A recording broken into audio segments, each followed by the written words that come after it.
Esse vídeo pode ser assistido de forma independente, mas ele também é uma sequência do nosso último vídeo que falamos sobre inflação e a gente passeou pelas páginas do Antigo Testamento tentando encontrar algumas associações. Uma associação muito forte que nós fizemos foi com a aliança de Deus com Israel, que dizia, se Israel fosse fiel, se Israel buscasse os valores do alto e a justiça de Deus, haveria mais prosperidade, mais comida do prato. E a gente fez uma associação, o mesmo esforço do trabalhador preserva a alimentação, enche os celeiros e dá comida no prato. Pelo contrário, quando esse povo era infiel, quando esse povo era idólatra, quando esse povo se afasta dos caminhos e da justiça do alto e da prática das leis da própria nação, porque quem deu essas leis era Deus, e não ser fiel a Deus é também ir contra as próprias justiças da sua nação, ou seja, um país corrupto, injusto, desigual, haveria menos comida no prato. Algumas associações nós fizemos muito forte, eu vou ler com vocês, porque elas dão um excelente início para o nosso entendimento. Diz assim, quando o povo era infiel, então eles semearão muito, mas colherão bem pouco. Gafanhotos devorarão quase tudo. Aí você vê que a colheita era para ser de um tamanho, mas você colhe menos, porque ela perde valor, perde quantidade, perde tamanho. E a inflação também é isso, é a perda do valor da moeda, a perda do valor do seu patrimônio, a depreciação dos seus bens e da sua colheita, porque o que acontece? Um gafanhoto. Você está sendo infiel a Deus, vem, né? Israel está sendo infiel a Deus, vem um gafanhoto, come uma parte. Plantarão vinhas, mas não beberão, nem colherão uvas, os vermes as comerão. Terão oliveiras em todo o país, mas as azeitonas cairão. Perceba que sempre é perder parte daquilo que você tinha plantado, planejado, se esforçado. O mesmo esforço produz menos alimento do prato. Com a fidelidade a Deus, com a fidelidade às justiças e às leis da nação, você tinha mais comida no prato pelo mesmo esforço. 4. Comerão, mas não ficarão satisfeitos. Eu falei com vocês da insatisfação. Para quem sempre deseja mais, para quem nunca está satisfeito, tem sempre pouca comida no prato, porque nunca é o suficiente. Vocês ajuntarão, mas nada preservarão. Esse é um dos aspectos mais importantes que você vai ver nesta palavra, que vai estar no Antigo Testamento e no Novo, a questão da preservação. Porque qual é o oposto da preservação? A corrupção, o quebrar, o diminuir, o desgastar, a perda do valor. Por isso que nós fizemos muitas associações interessantes. No 6 diz assim, o que guardarem, a espada entregarei. Isso é um processo semelhante à inflação, onde você planta, recebe o salário, mas o salário compra menos do que comprava mês passado. Você se esforça e tem menos comida no prato pelo mesmo esforço que você fez. O dinheiro vai perdendo valor, o salário vai perdendo valor, as colheitas vão perdendo valor, porque algo oculto está consumindo tanto emocionalmente a perda da satisfação, né, quanto externamente os gafanhotos, as azeitonas caindo. E aí tem até essa cultura popular, e de vez em quando até isso é citado na Bíblia, de uma espécie de devorador. Quando a nação está pervertendo as leis de Deus, parece que há um devorador que vai devorando os rendimentos, os bens, a satisfação, vai quebrando geladeira em casa, quebrando fogão, quebrando carro, toda hora alguma coisa na sua casa parece que vai-se embora, e aquele pedacinho de salário que você achava que dava ainda para sobrar, vai embora na compra daquele pneu que furou, não é isso? Então essa espécie de devorador oculto que vai consumindo as coisas, porque Israel foi infiel, essa nação não seguiu as leis de Deus. Agora a gente virando as páginas para o Novo Testamento, tem muitas outras aplicações, muitas coisas legais lá. E hoje, meu amigo, você já viu aí pelo tempo do vídeo que o vídeo vai ser longo. Porque há muitas coisas para a gente falar no Novo Testamento que não é exatamente sobre inflação, mas vem desse conceito que nós estamos trabalhando no Antigo Testamento, mas ao mesmo tempo a gente precisa ampliar esse conceito para falar sobre dinheiro, como Jesus viu o dinheiro, como a mecânica acontece no Novo Testamento, quais são as propostas de Cristo.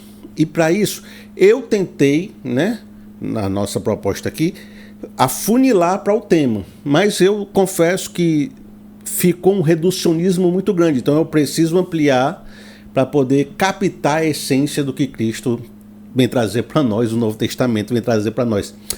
E algumas pessoas ficam achando, por eu falar um tema atual, que está na vida das pessoas, de todas as pessoas, eu estou sendo uma pessoa política, né? Estou puxando a sardinha para algum partido. O tema é político porque as políticas públicas governam a inflação, mas o tema é do cotidiano porque todo mundo sofre com a inflação. Agora, eu me proponho a trazer o que a Bíblia está, de alguma forma, passeando por isso, ou tocando em sentimentos parecidos a isso. E nesse sentido, o que menos importa é o que eu acho, o que eu acredito, o que eu defendo. Como uma pessoa que está subjugada como pregador à palavra de Deus, deveria ser assim. Muitas vezes eu falo coisas que eu ainda não acredito, que eu ainda teria que convergir meu coração para aquilo a verdade. E há palavras fortes de Cristo que eu ainda estou muito longe de viver. Então, quando às vezes eu falo, e eu vou falar em muitos conceitos aqui, tem alguns versos aqui que eu estou muito longe de viver e eu, pessoalmente, gostaria que fosse diferente. Então a gente tem que entender que a Bíblia é anterior às disputas políticas atuais, mas ela tem palavras que servem para todas as épocas. E é nesse sentido que eu estou comprometido com você. Eu vou falar o que eu encontrei, eu vou falar da forma que eu percebi, eu vou falar da forma como eu tenho experiência no mundo para saber como a igreja evangélica se comporta. Mas isso não está sendo uma defesa política, porque muitas vezes nem eu consigo chegar nessas verdades que eu estou proclamando. Tá certo? Um adenozinho, porque tu sabe como é que é o tempo de hoje, né? A política entra em todas as áreas da vida da pessoa. Aí quando você fala de qualquer coisa da vida da pessoa, você fica achando que a gente está falando de política, mas a gente está falando da vida das pessoas. Foi a política que entrou na nossa vida. A política entrou na psicologia, a política entrou no entretenimento, a política entrou no colégio, a política entrou em todos os lugares. Então você falar do colégio, você está falando de política. Você falar de criação de filhos, você está falando de política. Você falar de homem e mulher, você está falando de política. Entendeu? Então calma o coração, porque é eles que invadiram o nosso espaço. Olha, o que nós vamos conversar agora é que na passagem para o Novo Testamento, você vai perceber que Israel não é mais uma nação independente. Ela não tem mais aquele rei judeu da descendência de Davi, que está sobre o trono, e é ela contra as outras nações, ou é ela, sabe, cercada por nações inimigas, testemunhando o Deus vivo e os outros povos com outros deuses. Não é mais assim que acontece. Israel está debaixo de uma autoridade romana, ou seja, o rei mesmo, o senhor, bota aspas aí mesmo, era César. E vinham os governadores, né? Os tetrarcas, e o pessoal lá em Cesareia de Roma, né? Até na época de Jesus era Pilatos. Então, assim, existe uma autoridade judaica, mas ela não é o governo. E isso vai nos trazer a compreensão que essa mecânica da aliança já não é uma coisa que pode ser alcançada. Porque você está debaixo de uma autoridade romana que tem um governo gentil, um governo ímpio, né? Segundo os próprios conceitos do Antigo Testamento, que tem uma religião, ou seja, você está debaixo de uma autoridade que tem uma religião idólatra. Você está debaixo de um Império Romano que não tem as mesmas leis que Israel tem. Ou seja, o Império Romano tem um conjunto de leis que não é a mesma lei, né, de Israel. De todas as formas que você observar, estamos sob o jugo de uma outra esfera de poder. Então, mesmo que eu seja fiel como nação, não existe mais a nação como existia antes. Tanto que a expectativa messiânica era que ele ia restaurar essa nação, ia subjugar Roma, né? Tinha essa expectativa. Então, o mundo todo se tornou, e poderemos dizer assim, o mundo que não segue os princípios de Deus, ou um mundo infiel. E nós estamos dentro desse mundo que está sobre esse governo, como diz Paulo, debaixo do príncipe da potestade do ar, o mundo que jaz no maligno, E eu quero ler esse versinho que vai dar um tom pra gente, que diz assim, 1 João capítulo 5, no verso 19. Sabemos que somos de Deus e que o mundo todo está sob o poder do maligno. E essa é a realidade do Novo Testamento. Eu sei que eu sou de Deus, que nós temos uma comunidade de Deus, mas estamos inseridos no mundo. E esse mundo todo está sob outro poder, no poder do devorador, no poder da infidelidade a Deus, em oposição a Deus. Esse cenário no Antigo Testamento foi muito referenciado quando Jerusalém foi levada escrava, cativa, pela Babilônia. Babilônia invadiu Jerusalém, levou o pessoal de lá para viver na Babilônia, e lá você tinha um povo de Deus que não tinha mais uma nação, mas vivia em comunidade, sinagoga, né? Ele junta ali, mas não estava mais um debaixo da nação, não tinha mais um rei. E quem governava era a Babilônia. Esse conceito de viver dentro de um país estrangeiro, sob um governo estrangeiro, passou para o Novo Testamento, referenciando Roma como a nova Babilônia. Então você vai perceber que quando a Bíblia cita a Babilônia, ele está citando não só Roma, mas esse governo, esse mundo que jaz no maligno que está em volta de nós. É um sistema que governa um mundo no qual nós estamos inseridos que não segue as leis de Deus. Daí fica muito difícil você de entender, de viver a parte boa da aliança. Porque se todo governo já está no maligno, a parte do devorador sendo solta e consumindo nossa vida já é o natural. A injustiça, a desigualdade é o normal. Eu vou ler um texto para reforçar um pouco a ideia do sistema babilônico em Apocalipse capítulo 17, no verso 5. Em sua testa havia esta inscrição: Mistério, Babilônia, a grande, a mãe das prostitutas e das práticas repugnantes da terra. Apocalipse 18, no verso 3. Pois todas as nações beberam do vinho da fúria da sua prostituição. Os reis da terra se prostituíram com ela. À custa do seu luxo excessivo, os negociantes da terra se enriqueceram. Seus mercadores eram os grandes do mundo. Todas as nações foram seduzidas por suas feitiçarias. Nela foi encontrado o sangue de profetas e de santos, e de todos os que foram assassinados na terra. Perceba que essa Babilônia foi muito associada com feitiçaria, uma religião que é contrária a Deus, uma religião que pratica troca. Eu promovo esse sacrifício em troca que a entidade me faça alguma coisa. Comerciantes que ganham lucros excessivos à custa do trabalhador, das pessoas, que prostituem os reis, corrompem os reis e as outras nações, que é assassina de profetas e assassina do povo de Deus. Então a prostituta se vende comercial, dinheiro, lucro, feitiçaria, assassinato. Onde há uma prática repugnante, ela é a mãe. Então é um sistema corrompido, caído, que tem no seu núcleo os comerciantes, o lucro excessivo e a oposição aos profetas e o governo de Deus. Onde há o reino de Deus, a oposição ao reino de Deus é o sistema babilônico. E onde há o sistema babilônico, ela persegue e mata o reino de Deus. E você vai perceber mais um verso bíblico que a gente vai usar para complementar isso, que diz Mateus capítulo 22, no verso 19. Mostre-me a moeda usada para pagar o imposto. Eles lhe mostraram um denário. E ele perguntou: de quem é essa imagem e essa inscrição? De César, responderam eles.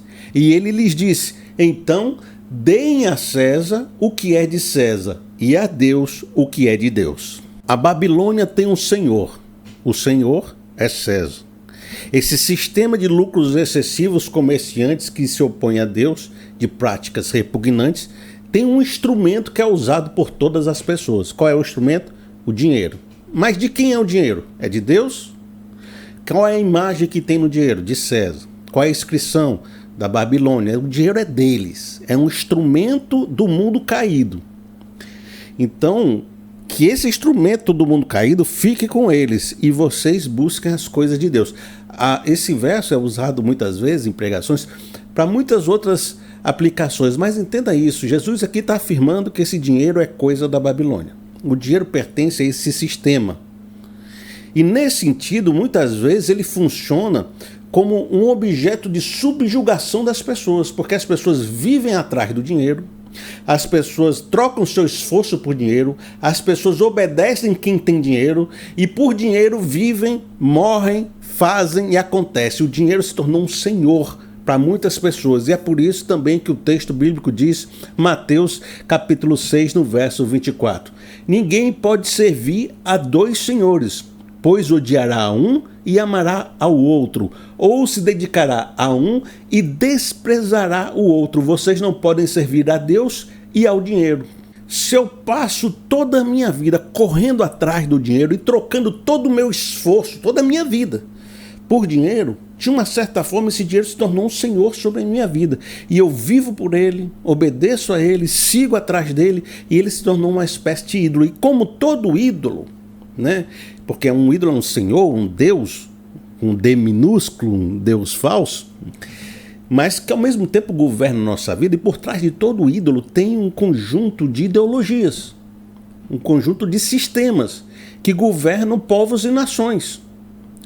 Né? Quando você fala que Israel seguiu outros ídolos, você não está só dizendo que ela se ajoelhou e adorou uma pessoa. Significa que ela quer viver o conjunto de preceitos daquele ídolo, o conjunto de leis daquele ídolo e o conjunto ideológico que forma a nação daquele ídolo. Por isso que a nação se desintegrava quando o povo buscava outros deuses, porque o povo deixava de seguir a lei de Israel, a unidade de Israel, a identidade de Israel.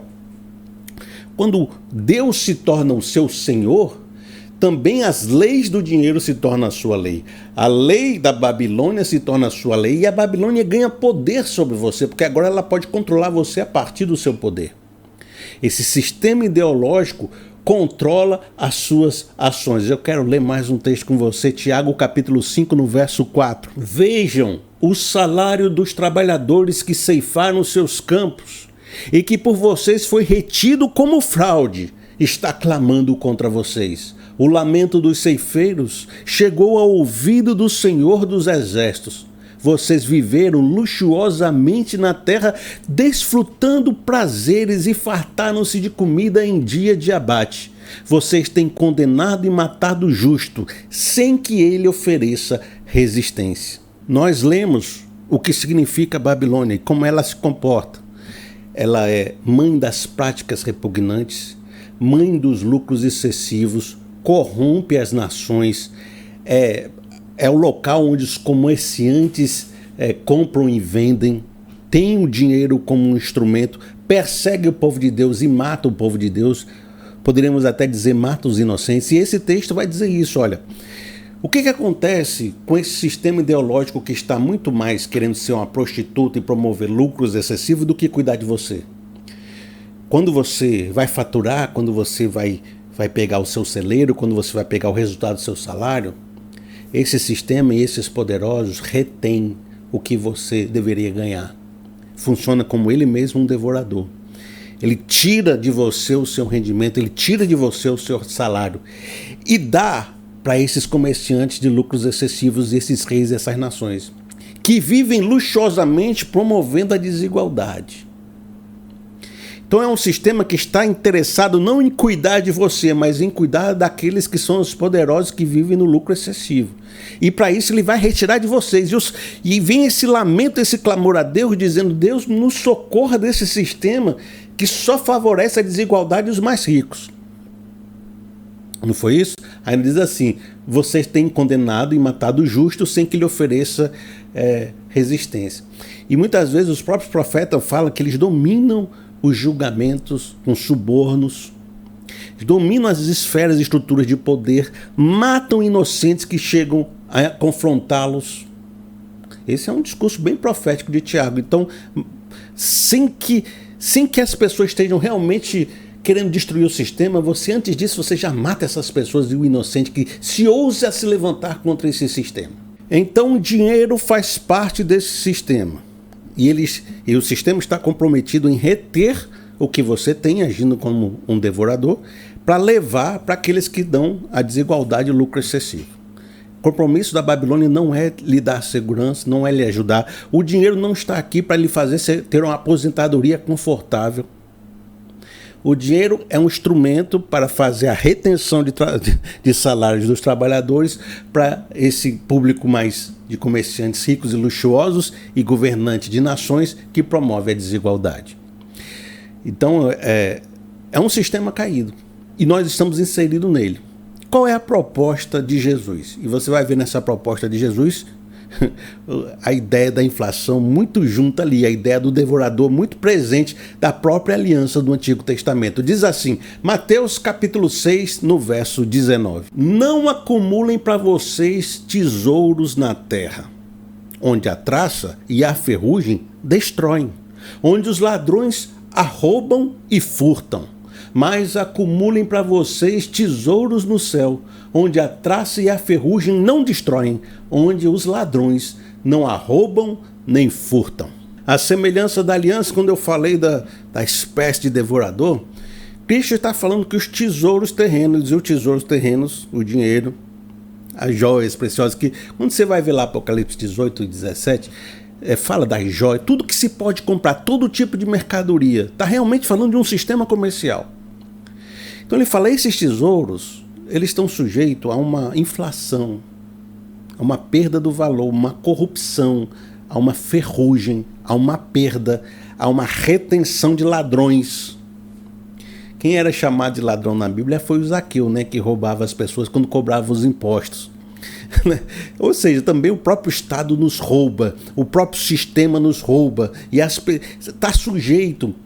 Então Cristo está de certa maneira falando, olha, esse sistema babilônico aqui fora não tem um poder de lhe trazer segurança. E normalmente quando você acha que está acumulando para ter uma vida segura e tranquila, esse dinheiro perde valor, esse dinheiro é roubado, esse dinheiro é retido e os trabalhadores ficam sem ter dinheiro porque esse sistema está comprometido em retirar e não lhe assegurar, e não lhe dar e não lhe preservar. Essa foi a primeira compreensão que Cristo está falando. A segunda compreensão é essa. É uma desconfiança de que o mundo aqui fora não pode ser o nosso Deus. Que o mundo aqui fora não tem o poder de nos dar segurança. Que o mundo aqui fora vive uma corrupção e ele é uma espécie de devorador do Antigo Testamento, já intrínseco nele. A realidade é uma realidade que causa um desgaste, uma ferrugem e um roubo daquilo que nós acumulamos. Por isso que é uma coisa impensável você viver para acumular, porque você está acumulando algo que se perde. Eu me lembro que eu tinha... Eu estou repetindo um pouco e deixando isso bem fino, porque isso vai ser importante para a nossa construção mais à frente. Mas eu me lembro que, na época... Eu nasci na época ainda das inflações galopantes, da época do cruzeiro novo, cruzado novo, todo tipo de dinheiro. Como criança, eu fui juntando várias notas e várias moedas. Elas iam perdendo valor, né? Iam lançando novas notas e fazendo novos planos econômicos. E eu tinha uma gaveta no meu quarto cheia de dinheiro, cheia de nota. Todas aquelas notas, nota de um barão, de sei de quê, aquelas notas que foram perdendo valor. Um saco de moeda. Quando eu fui ficando adolescente, que já tinha passado um tempo esses planos econômicos, e eu ainda tinha essa gaveta. Eu abri aquela gaveta, vi aquele tesouro, era um tesouro, mas se você parar para pensar, não valia nada. Era só papel e umas moedas que não tinham valor nenhum. Aquilo que no passado tinha tanto valor, hoje se tornou irrisório. Mas eu guardei o tesouro. Mas atrás, a ferrugem, o devorador e o sistema retirou o valor. Porque é assim que acontece. Muda governo, muda ideologia, muda seja o que for, muda a regra. Mas sempre você vai ter uma certeza, você vai perder. Nunca é uma regra para te beneficiar. Nunca é um negócio que vai aumentar o teu patrimônio. Nunca é um negócio que vai te deixar bem. Sempre é algo para tirar de você. Porque o sistema está comprometido com eles e não com você. Mas não é só isso, meu amigo. Quando você acumula pela lógica e pela ideia do sistema babilônico, você acredita que esse sistema tem a possibilidade de cuidar de você no futuro. E de certa forma, quando você tem o dinheiro como senhor, você também acredita que você vai ter uma vida longa e próspera como o próprio sistema vende para você. Que você vai poder desfrutar e viver e se tornar assim, uma pessoa plena com o dinheiro que você acumulou durante a vida. Cristo agora vai trabalhar uma questão de que não só a Babilônia não tem esse poder de te dar segurança, como ela não é Deus e ela não pode preservar a sua própria vida. Veja, antes da gente ler, existe uma corrupção no mundo que vai muito além desse sistema. Quando o homem caiu lá no Éden, a gente foi expulso do paraíso, a gente não vive no paraíso. E as condenações de um mundo caído, cuja própria natureza se tornou submissa ao pecado, subjugada ao pecado, quer dizer, diz que o homem vai ter que trabalhar com esforço do seu suor para conseguir a sua alimentação, que ele vai ser mortal, que ele não vai viver para sempre. Então a corrupção começou ali, a corrupção da própria vida. O pecado e o mundo caído traz uma espécie de redução, de ferrugem, e ferrugem da vida. Tanto que a cada dia que você vive, o seu corpo se desgasta. Quantas e quantas literaturas foram escritas e ciências foram feitas para tentar fazer o homem viver eternamente? Até hoje se fazem isso.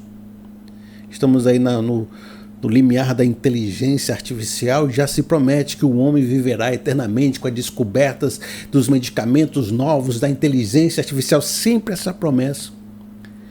Porque é uma luta contra a ferrugem. A Babilônia, ela chega e diz: eu te prometo a vida abundante e a vida eterna, mas ela não te entrega. E é isso que Jesus vai dizer, que há uma corrupção na própria existência. E o próprio homem está sendo corrompido e vai chegar à morte. Há uma inflação da vida. E a Babilônia não pode te proteger disso. Diz assim, Lucas capítulo 12, no verso 15. Então lhes disse: cuidado, fiquem de sobreaviso contra todo tipo de ganância. A vida de um homem não consiste na quantidade de seus bens. Então lhes contou esta parábola. A terra de certo homem rico produziu muito bem. Ele pensou consigo mesmo: o que vou fazer? Não tenho onde armazenar minha colheita. Então disse: já sei o que vou fazer. Vou derrubar os meus celeiros e construir outros maiores. E ali guardarei toda a minha safra e todos os meus bens. E direi a mim mesmo: você tem grande quantidade de bens, armazenado para muitos anos.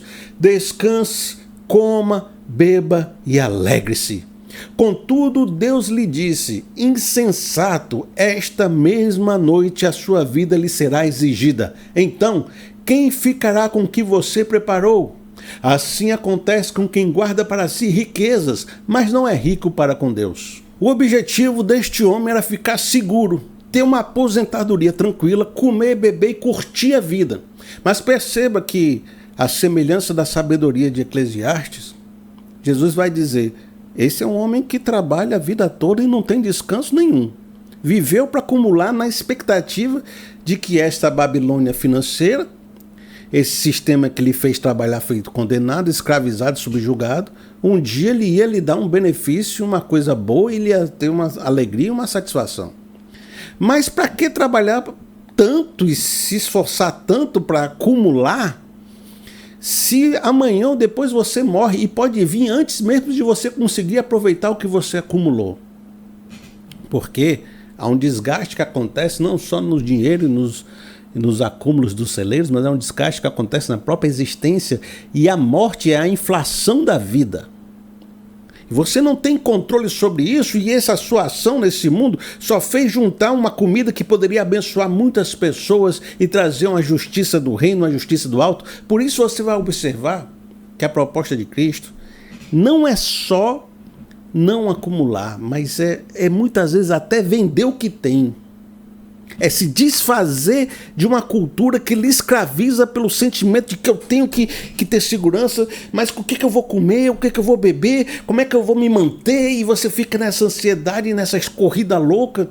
E Cristo quer te desconectar dessa história dessas falsas promessas, dizendo nenhuma dessas falsas promessas tem o poder de sustentar a sua vida.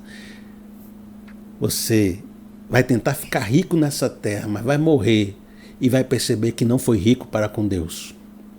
Então, essa proposta de Cristo tem dois caminhos. O caminho de não ajunte tesouros na terra, e o segundo caminho é ajunte tesouros no céu. São esses dois elementos. Eu vou começar a trabalhar agora com vocês primeiro o não ajunte tesouros na terra, com essa compreensão. Não é só não viver pelo dinheiro. Não é só não viver correndo atrás ou subjugado a esse sistema. Há algo de Cristo que diz: nós vamos viver uma vida rebelde a esse sistema de uma forma que nós vamos sabotar o sistema, porque vamos viver sem a ambição, sem o correr atrás daquilo que nos controla, que é o dinheiro e é o acúmulo. De forma tal que eu peço até que vocês vendam o que têm e vivem sem o apego às coisas, porque é nessas coisas que o sistema nos controla. Eu vou ler um texto que você vai ver a proposta de Cristo mais desenvolvida. Diz assim, Lucas capítulo 12, no verso 24. Observem os corvos, não semeiam nem colhem, não têm armazéns nem celeiros, contudo, Deus os alimenta. E vocês não têm muito mais valor que as aves? Quem de vocês, por mais que se preocupe, pode acrescentar uma hora que seja a sua vida? Visto que vocês não podem sequer fazer uma coisa tão pequena, por que se preocupar com o restante? Observem como crescem os lírios. Eles não trabalham nem tecem. Contudo, eu lhes digo que nem Salomão, em todo o seu esplendor, vestiu-se como um deles. Se Deus veste assim a erva do campo, que hoje existe e amanhã é lançada ao fogo, quanto mais vestirá vocês, homens de pequena fé. Não busquem ansiosamente o que hão de comer ou beber. Não se preocupem com isso, pois o mundo pagão, a Babilônia, é que corre atrás destas coisas. Nós vamos continuar nesse texto, mas eu quero pegar essa frase aqui porque ela foi muito importante para a gente. Pois o mundo pagão, nós vimos lá, o mundo jaz no maligno. O mundo pagão é a Babilônia, as feitiçarias da Babilônia. E que quem corre atrás dessas coisas. Ele corre atrás de uma lógica, de uma roda de escravidão, que usa sua ansiedade, o que vamos comer, o que vamos beber, para que você fique correndo atrás das coisas e acumulando em celeiros, para depois você morrer e nem utilizar o que acumulou. Vivendo escravo durante a sua vida toda e morrendo pela inflação da própria vida, que é a morte desse mundo caído pelo pecado. A primeira coisa que Cristo está fazendo é dizendo, olha pessoal, o que nós, pessoas pequenas, os mais vulneráveis, Sermão do Monte, podemos fazer diante desse sistema mundial que é muito maior do que nós? Nós podemos escolher viver sem essa ansiedade gerada por esse sistema. Como? Entendendo que nós, mesmo pequenos, como corvo, como lírios do campo, podemos crer em Deus, que é muito maior do que esse sistema, e acreditar que Ele vai cuidar de nós. E se Ele vai cuidar de nós, não preciso viver nessa ansiedade consumista e acumuladora. Porque isso faz com que os pagões fiquem, o que vamos beber, o que vamos comer, meu Deus, eu preciso ir atrás, eu não consigo descansar. Não, a gente precisa sair dessa ansiedade, porque é na ansiedade que ele nos controla. É nesse medo do futuro que ele nos controla. Mas se você crê em Deus, colocar sua fé em Deus, e entender que a cada dia o seu próprio mal, e Ele vai cuidar de nós, a primeira coisa que vai acontecer é te desconectar dessa ansiedade que te escraviza. O ensino de Cristo é bem profundo, embora ele fale com linguagem simples para o povão entender. Diz assim, Lucas 12, no verso 30. Mas o Pai sabe que vocês precisam dessas coisas, do comer, do vestir, do beber. Busquem, pois, o reino de Deus, e estas coisas lhes serão acrescentadas. Não tenham medo, pequeno rebanho, vocês são pequenos, como corvos, como lírios. Pois foi do agrado do Pai dar-lhes o reino, pois vocês foram escolhidos para serem cuidados de Deus no reino, que é o reino de Deus, que não tem essa ansiedade. Agora vejam, a questão não é só o acúmulo. Deus quer que você viva com o mínimo possível, porque Ele diz, vendam o que tem e deem e esmolas. E aqui volta a perspectiva da aliança dos tesouros do céu. Façam para vocês bolsas que não se gastem com o tempo, onde a ferrugem e o ladrão não tomam, né? Um tesouro nos céus que não se acabe, onde ladrão algum chega perto e nenhuma traça destrói. Pois onde estiver o seu tesouro, ali também está o seu coração. Esse texto está conectado 100% com a proposta de Cristo a juntar tesouros no céu e não na terra, porque na terra a traça e a ferrugem consomem, ou seja, o sistema terrestre é um sistema inflacionário, é um sistema que corrompe o que a gente junta, não está comprometido em preservar, como é, né, as leis da aliança quando você é fiel a Deus. Então, o que acontece? Cristo está desconectando da ansiedade da Babilônia. Ao mesmo tempo, ele está dizendo, vocês precisam também se desconectar das coisas prometidas pela Babilônia, das mercadorias, das joias, dos tecidos finos, dos bens, do viver para consumir. Você precisa se desconectar dessa estrutura, dessa acumulação, porque isso também te deixa preso. Mas mais do que isso, você precisa se desconectar dessa ideologia deste mundo caído e se conectar com os valores que vêm do reino de Deus. Buscar, pois, em primeiro lugar, o reino de Deus e a sua justiça, as suas leis, a sua forma de governar, de entender, de caminhar. Porque então, entronizado com esse novo conjunto de valores e vivendo segundo a fé e na dependência de Cristo, sem ser subjugado pelas ideologias e ansiedades babilônicas, essa vida de acúmulo, você vai conseguir viver muito melhor. E as comidas e as bebidas vão chegar assim como os corvos são alimentados, assim como os lírios do campo ganham as suas vestes. É muito interessante que os apóstolos entenderam muito bem a proposta de Cristo. O apóstolo Paulo vai dizer em 1 Timóteo capítulo 6, no verso 6, da seguinte forma: de fato, a piedade com contentamento é grande fonte de lucro, pois nada trouxemos para este mundo e dele nada podemos levar. Por isso, tendo o que comer e com o que nos vestir, estejamos com isso satisfeitos. O que querem ficar rico caem em tentações, em armadilhas e em muitos desejos descontrolados e nocivos, que levam os homens a mergulharem na ruína e na destruição. Pois o amor ao dinheiro é a raiz de todos os males. Algumas pessoas, por cobiçarem o dinheiro, desviaram-se da fé e se atormentaram a si mesmo com muitos sofrimentos. Esse texto de Paulo é muito forte. Ele traduz de uma forma sincera a essência do pensamento de Cristo. Ele está dizendo, o dinheiro desse sistema babilônico está no centro de um governo, né, da vida das pessoas. Ele se tornou um senhor que faz com que as pessoas vivam por ele, ajam por ele, respirem por ele, obedeçam às suas ordens e busquem a ele como se busca um Deus. E isso faz com que eles fiquem sujeitos às armadilhas do Satanás, do príncipe deste mundo que governa esse mundo maligno. Então as pessoas ficam subjugadas porque caem na armadilha do maligno por meio do amor ou da subjugação a esse sistema onde o dinheiro é o Senhor. Agora, sabe o que você deveria fazer? Estar contente.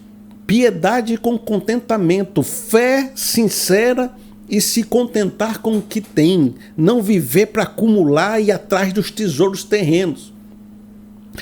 Porque você vai começar a viver com a roupa que tem, com a comida que tem, sem se, ficar correndo atrás, sem ficar se mazelando, sem ficar angustiado com isso. E as coisas vão se preservar e Deus vai cuidando da sua vida, e quando você menos se espera, o dinheiro sobra.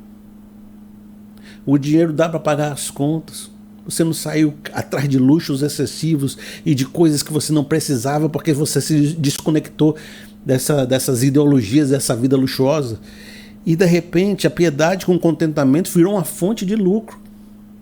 Muitas vezes a pessoa ganha muito, mas sempre está faltando. E tem quem ganha pouco e sempre está sobrando. E é isso que a palavra de Deus muitas vezes vai nos ensinar. Se desconectar dessa corrida às vezes parece nos empobrecer, mas se olharmos de outra forma, vai nos ajudar a ter dinheiro sobrando. Porque vamos nos contentar com a vida e com a quantidade de coisas que Deus nos concedeu. Vamos novamente botar os dois elementos da proposta de Cristo.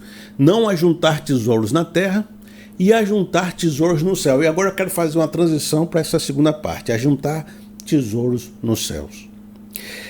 É importante então a gente fazer uma adaptação dos conceitos do Antigo Testamento para o Novo agora também em relação aos tesouros no céu, porque a expectativa no Antigo Testamento é de que as bênçãos de um povo fiel a Deus, a aliança, é que essas bênçãos, esses tesouros seriam manifestos na terra, né?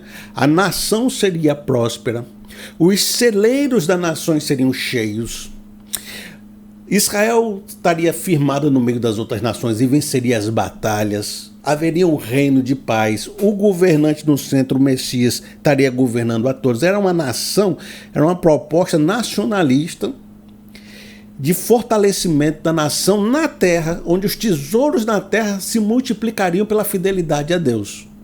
Veja que Cristo está levando esses tesouros aos céus, mas a expectativa do Antigo Testamento era um reino terrestre, era tesouros na terra, só que tesouros santificados, né? Aí, não só as bênçãos da aliança, ela incorreriam sobre os celeiros, os bens, os patrimônios, a prosperidade, mas sobre a própria vida. A própria corrupção da vida nesta terra seria expurgada. Porque veja só o que diz Isaías 65 no verso 19. Por Jerusalém me regozijarei, e em meu povo terei prazer. Nunca mais se ouvirão nela voz de pranto e choro de tristeza. Nunca mais haverá nela uma criança que viva poucos dias e um idoso que não complete os seus anos de idade. Quem morrer aos 100 anos ainda será jovem, e quem não chegar aos 100 será maldito, pois o meu povo terá vida longa como as árvores. No entanto, por múltiplas explicações, que não é o nosso foco agora, eu tenho até um vídeo de 2h30 sobre os mistérios do reino, depois você procura aí na internet. Não é o nosso foco agora. A ideia é que esse reino nacionalista na terra, com os tesouros na terra, não aconteceu, não, pelo menos não nesta era, vai acontecer. E dependendo das suas interpretações, mas não aconteceu da forma como as pessoas tinham essa expectativa, e não vai acontecer de forma que o que nós estamos observando, que Cristo transicionou essa expectativa para uma nova era, para uma era que há de vir, para um reino celestial, para um outro plano de existência. São os tesouros nos céus, são as bênçãos da aliança nos céus, são as recompensas e as coroas nos céus, são os tesouros celestiais e não terrestres. Nosso foco não deve ser na terra, mas deve ser nesse outro plano. Nesse outro plano, você vai perceber que a bênção de não existir a morte é muito maior do que você imaginou, porque no Antigo Testamento ainda considerava a morte. Vai viver 100 anos, né? Vai ter vida longa como as árvores, mas aí Cristo está dizendo, nesse outro reino, a corrupção do mundo caído, da própria existência inflacionária, não vai mais existir. Lá é uma eternidade. Então não existe a corrupção. A bolsa se preserva, né? Vendam o que tem e façam bolsas que não se consomem, né? Bolsas que duram eternamente. Essa bolsa lá nos tesouros do céu, esse tesouro celestial, ele não tem ferrugem, ele não tem o roubo, ele não tem a morte, é uma vida eterna. Então começa a ver os conceitos de vida eterna, de existência eterna, de galardão eterno, de união com Cristo e com Deus eterna, né? Porque vai ser um reino que não é mais deste mundo caído, sujeito a essa corrupção humana. Nós vamos ler agora, também para reforçar esse entendimento, 1 Pedro capítulo 1, no verso 3. Bendito seja o Deus e Pai de nosso Senhor Jesus Cristo. Conforme a sua grande misericórdia, Ele nos regenerou para uma esperança viva, por meio da ressurreição de Jesus Cristo dentre os mortos. Preste atenção, o que é essa esperança viva? Para uma herança, para um tesouro, que jamais pode perecer, não sofre a ferrugem, macular-se ou perder o seu valor. Herança guardada nos céus. Então aí já vê que o tesouro foi para o céu, né? A herança foi para o céu, para um outro plano de existência. para vocês. E que mediante a fé são protegidos pelo poder de Deus, até chegar à salvação prestes a ser revelada no último tempo. Perceba uma frase de Pedro, como é importante nesse texto. Ele diz: lá não pode perecer, macular-se ou perder o seu valor. A ideia de perder o valor, embora não seja como hoje nós temos, já estava presente naquela época. Inflação, a perda do valor da moeda, a perda do valor do tesouro, a perda do valor dos seus bens. O conceito de perder valor é um conceito de quem observa o próprio mundo caído e os seus sistemas e percebe que as coisas não se preservam. Era a questão da própria ideia da aliança, que quando você não seguir a aliança, as coisas não ficam na mão, não juntam, é roubado, é retirado, né? O devorador consome. Então existe essa ideia de Pedro que diz: olha, a gente está juntando uma herança nos céus, onde Deus preserva isso.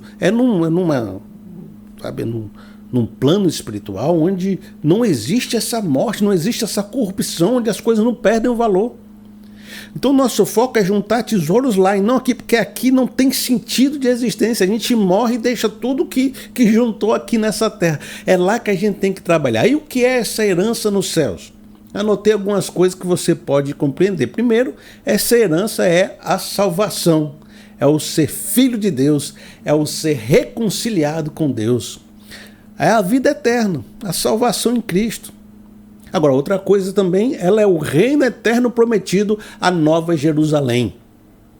Eu sei que o amigo pode ter interpretações de quando esse reino vai chegar ou não vai chegar, mas por enquanto, para nosso entendimento, sempre coloque a esta era e a próxima era. Pronto, como várias vezes Jesus falava, né? Na era que há de vir. Então, vamos colocar essa nova era como parte das recompensas do reino dos céus. Está guardando lá para essa nova era, ou para a vida eterna, ou para o novo céu, nova terra, ou para o milênio, você que escolhe na sua cabeça. Eu estou falando com um grupo pequeno de pessoas que pode estar com faísca na cabeça agora. Mas veja, o reino eterno prometido, a Nova Jerusalém, são os galardões e recompensas prometidas, são as moradas celestiais. Essa herança também é isso. Essa herança está no céu, está preservada e prometida por Deus. Então, os apóstolos, tanto Paulo quanto Pedro, estão reforçando o ensino de Cristo. E uma vez que você tem esse ensino muito forte sobre é preciso acumular tesouros no céu, eu queria que a gente saísse de ensinos genéricos, né? De só dizer, eu colocar ensino do tesouro no céu e pronto. Qual é esse tesouro? É a salvação. Pronto, é geral, né? E a gente partisse para uma questão prática. Do sentido se eu posso colocar tesouros no céu, acumular tesouros no céu, não é só um tesouro que Deus está me dando lá. Ele está dizendo, acumulem tesouros lá. Então eu posso fazer algo nessa terra que coloca tesouros lá.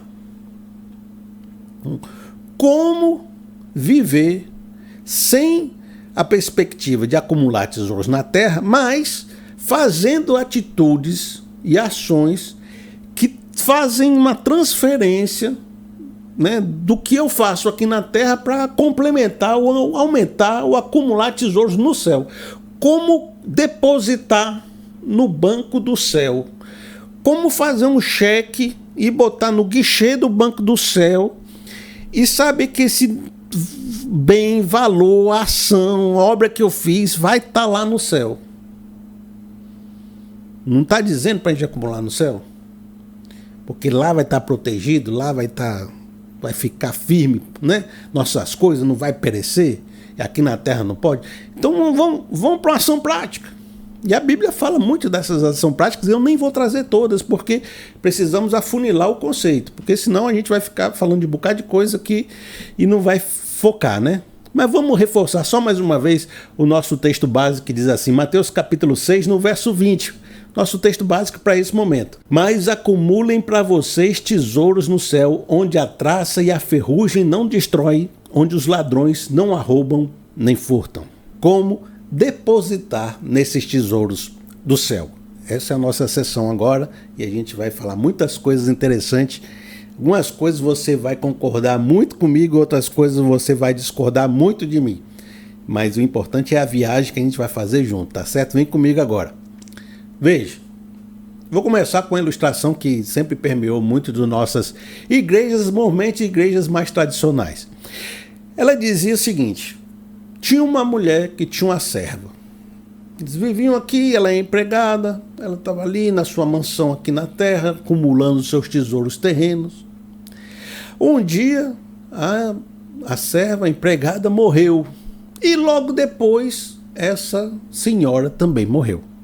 Mas lá no céu chegou primeiro a serva, né? A serva chegou, veio assim um anjo, levou ele lá para uma rua bonita da Nova Jerusalém e mostrou a mansão celestial dessa serva. Disse: aqui é a tua casa, vai ser maravilhosa. E era uma coisa maravilhosa, esplendorosa a mansão dessa serva. Então morreu a senhora e a senhora chegou no céu. A senhora disse assim: rapaz, anjo, tudo bom? Aí o anjo falou... Ilustração. Aí o anjo falou: tudo bom? Eu vou levar a senhora agora para a sua mansão, para sua casa, para o seu terreno aqui no céu, para a sua morada no céu. Aí a senhora, né, disse o seguinte: mas antes da gente ir lá, eu queria visitar minha serva, porque eu gostava muito da minha serva. Quero saber como ela está aqui, se ela está bem. Aí o anjo foi lá nas ruas principais da Nova Jerusalém, mostrou a mansão da serva, mostrou como ela estava vivendo bem. E aí a senhora ficou até impressionada. Meu Deus! Que casarão enorme, que morada celestial fantástica. E ela começou a pensar: se a mansão da minha serva é desse tamanho, avalie o tamanho da minha. E o anjo começou a levar, né, a moça para seu lugar. Só que a Nova Jerusalém tem uns subúrbios, né? Tem uns lugares mais assim do povo que não teve muita mansão, né? Não teve muita recompensa, não teve muito tesouro celestial. E chegou num lugar onde tinha um casebrezinho simples, umas tábuas assim mal pregadas, sustentado por umas colunas meio frágil. Aí disse assim: essa aqui é a sua casa. Aí a senhora falou: como assim minha casa?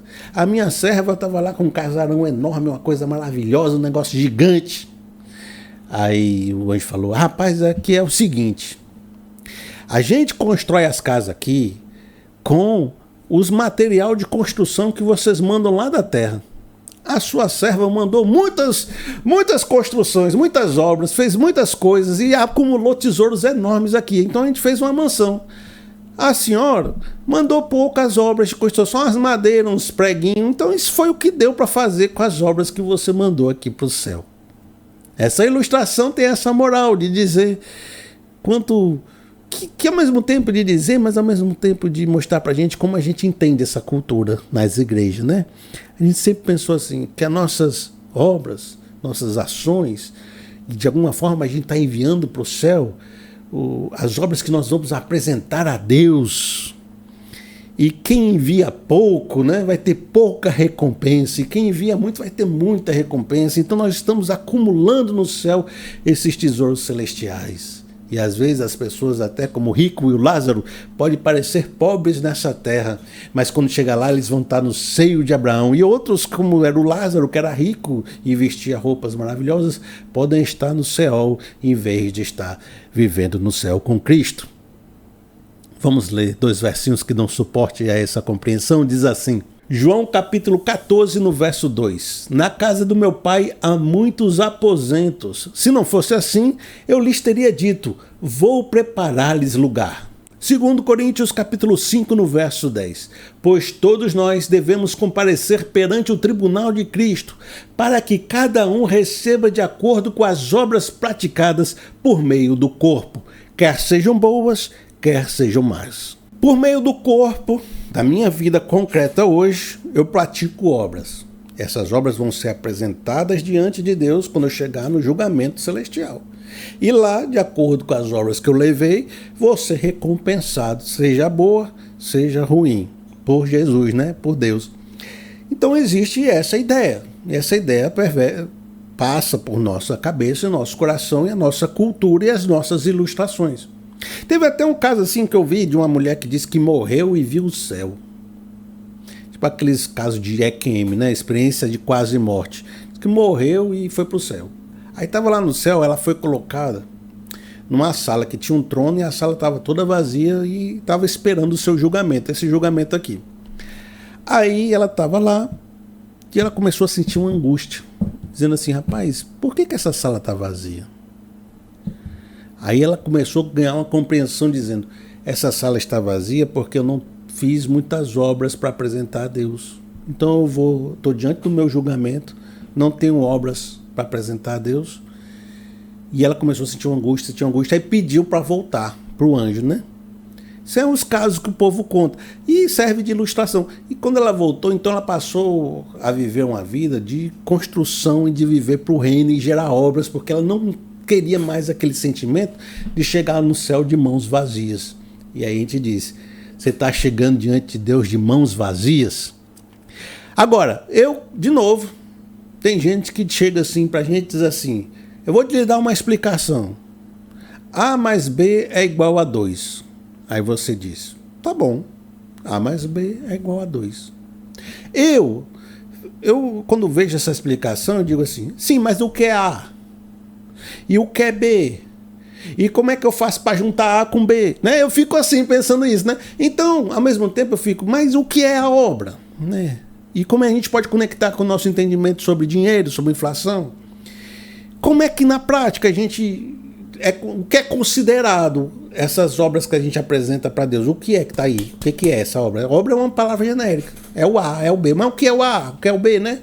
Aí eu vou começar a desenvolver pelo menos uns elementozinhos, mas sem fugir muito do nosso tema. Mais um que eu não posso deixar de falar com vocês, que seria o mais claro, mais direto. As obras que nós apresentamos para Cristo, uma das obras que é mais clara e mais direta, que se você apresentar essa, seria a obra, seria o ato de ganhar almas para Jesus. Eu vou ler com vocês um pouquinho, diz assim, 1 Tessalonicenses capítulo 2, no verso 19. Pois quem é a nossa esperança, alegria ou coroa em que nos gloriamos perante o Senhor Jesus na sua vinda? Não são vocês? De fato, vocês são a nossa glória e a nossa alegria. Cristo nos deu essa comissão, essa ordem quando ele subiu aos céus, e de fazer discípulos em todas as nações, batizando em nome do Pai, do Filho e do Espírito Santo, ensinando-os a viver o evangelho da verdade, né? Então essa é a ordem clara. Nós poderíamos dizer: como é que aquela serva, na ilustração, enviou material para o céu? Não tem como o material da terra, o tesouro da terra, ir para o céu.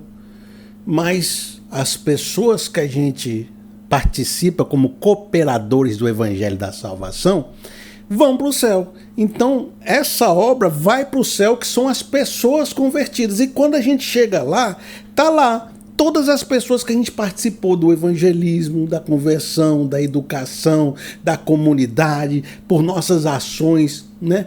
Elas foram alcançadas por Cristo na primeira, na segunda, na terceira geração, pessoas que a gente nunca viu, mas ainda estão sendo alcançadas pela nossa ação. Às vezes você é uma professora ali, ensinou o evangelho, você ali pregou para uma pessoa que converteu uma família, que depois os filhos dos filhos daquela família ainda continuam crendo em Jesus. Então essas são a nossa coroa. A nossa esperança. Vocês são aquela coisa que nós vamos apresentar diante de Deus e vamos ser gratos, né? Diz assim, ó: alegria, nossa esperança, nossa coroa, que nos gloriamos perante o Senhor na sua vinda.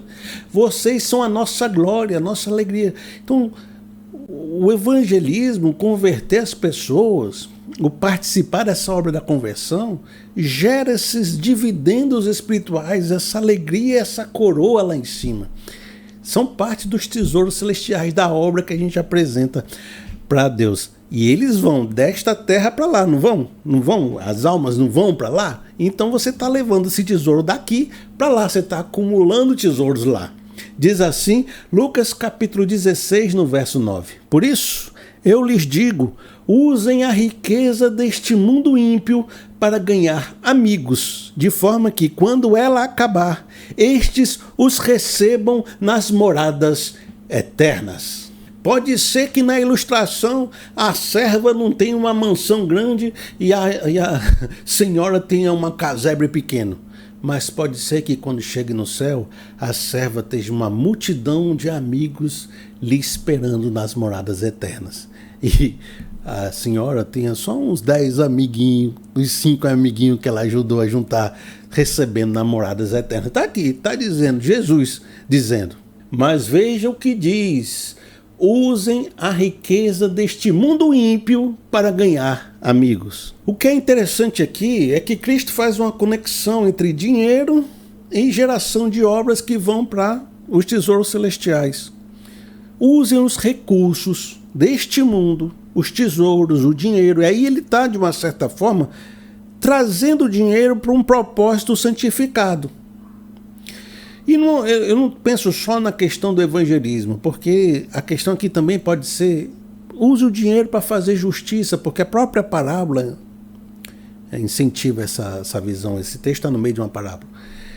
Para fazer justiça, para fazer o bem, para corrigir os desmandos dessa terra, para manifestar o reino, porque o dinheiro pode ser um instrumento, um excelente servo para você usar. Ele é um instrumento de manipulação e opressão, mas você pode usar, pode subverter essa coisa que é ruim para usar para uma coisa boa. E se você fizer isso, você vai ajuntar esses tesouros no céu, que são a vida das pessoas que você alcançou, e também uma obra de coisas boas que você fez, que conta também para Deus como obras boas lá no céu. Tem outra questão que também é muito claro, muito óbvio na Bíblia, sobre o que significa essas obras que você apresenta diante de Deus e, mais ainda, segundo a nossa premissa, é como depositar no banco do céu, né? Como botar no banco do céu os tesouros, como ajuntar tesouros lá. O evangelismo foi uma forma, né? O converter almas, o participar da salvação, né? Vocês são nossa coroa, nossa glória, nós apresentamos, eles nos recebem na morada celestial. Agora, a outra forma na Bíblia é muito firme, e diz assim, Mateus capítulo 19, no verso 21, Jesus respondeu, se você quer ser perfeito, vá, venda os seus bens e dê o dinheiro aos pobres, e você terá um tesouro no céu. Depois, venha e siga-me. Lucas capítulo 12, no verso 33, e a gente já leu esse verso, diz assim, vendam o que tem e deem esmolas. Façam para vocês bolsas que não se gastem com o tempo, um tesouro nos céus que não se acaba, onde ladrão algum chega perto e nenhuma traça destrói. Esses dois textos estão conectando com aquele, use o dinheiro para ganhar amigos. Mas também está dizendo, use o dinheiro para ajudar os vulneráveis, para ajudar os mais humildes, para promover uma injustiça diante de um mundo injusto que promoveu a desigualdade e a opressão. Se existe um sistema causando desigualdade, opressão e pessoas vivendo na miséria, seja você um agente do reino promovendo um de comer, um de vestir, ajudando essas pessoas com o dinheiro que você tem. E quanto mais você dá aos pobres, quanto mais você ajuda as pessoas, quanto mais o seu dinheiro é usado para trazer um pouco dessa justiça do reino aqui na terra, quanto mais você faz caridade, como dizia até os amigos católicos, é muito forte essa questão da caridade no mundo católico. Caridade, ajudar e usar, e aí no mundo evangélico é mais usar os recursos de forma que manifeste o reino e traga justiça nessa terra. A gente vai perceber que isso está diretamente acumulando tesouros no céu. São parte daquelas obras que você apresenta a Deus. Então há uma afirmação clara que não só a conversão das pessoas, como o fazer uma justiça social com o seu dinheiro, acumula para você uma bolsa que não se desgasta com o tempo, o tesouro que não se corrompe no céu. Então seriam duas formas de depositar no banco de Deus, falando uma linguagem popular. Você quer depositar dinheiro no céu? Faça caridade. Mas é claro que, ainda que eu dê os meus bens aos mais pobres ou morresse em favor de alguém, se não fizer por amor, de nada valeria. Então, o ato de fazer uma caridade não pode ser uma moeda de troca. Tem que ser um ato de amor, tocado pelo Espírito Santo e movido pelo Espírito Santo. Movido de amor de Deus, por reconhecer que você tem vem de Deus, e por amor aos caídos, os mais pobres, os mais necessitados, porque acha que tem que fazer justiça. Não dá para fingir. Porque se fingir não está valendo nada, não há recompensa nenhuma. É que nem Jesus falava. Você fica orando na praça para se amostrar para os outros, né, o fariseu, isso não está valendo de nada para Deus. Mas quem ora no secreto do seu quarto, Deus o recompensará. Que a sua mão direita não sabe o que a sua mão esquerda faz. Porque se você está fazendo isso para os outros para aparecer, você já recebeu sua recompensa, que foi a vaidade, o aplauso. Mas para receber a recompensa de Deus, tem que fazer com sinceridade no coração. Isso aí eu não preciso pontuar, porque isso aí está muito firme.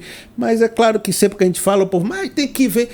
Mas também vamos ter calma, né? Se tudo que eu falar tem que ver, a gente não chega no final, né? Não chega na nossa proposta.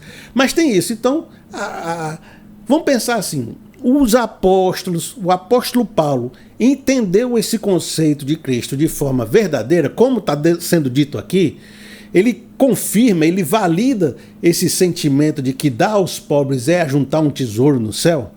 E aí eu trouxe um texto que é maravilhoso, que diz assim, 1 Timóteo capítulo 6, no verso 17 a 19. Ordene aos que são ricos no presente mundo que não sejam arrogantes, nem ponham sua esperança na incerteza das riquezas, tudo que a gente tem falado. Mas em Deus, Sermão do Monte aqui, que tudo nos provê ricamente para nossa satisfação. Lucas 12 também, né? Verso 18. Ordene-lhes que pratiquem o bem, sejam ricos em boas obras, generosos e prontos a repartir. Que é isso, né? Vendo o que tem, dá aos pobres, reparta de esmolas, né? Desta forma, eles acumularão um tesouro para si mesmos, um firme fundamento para a era que há de vir, um tesouro nos céus. E assim alcançarão a verdadeira vida.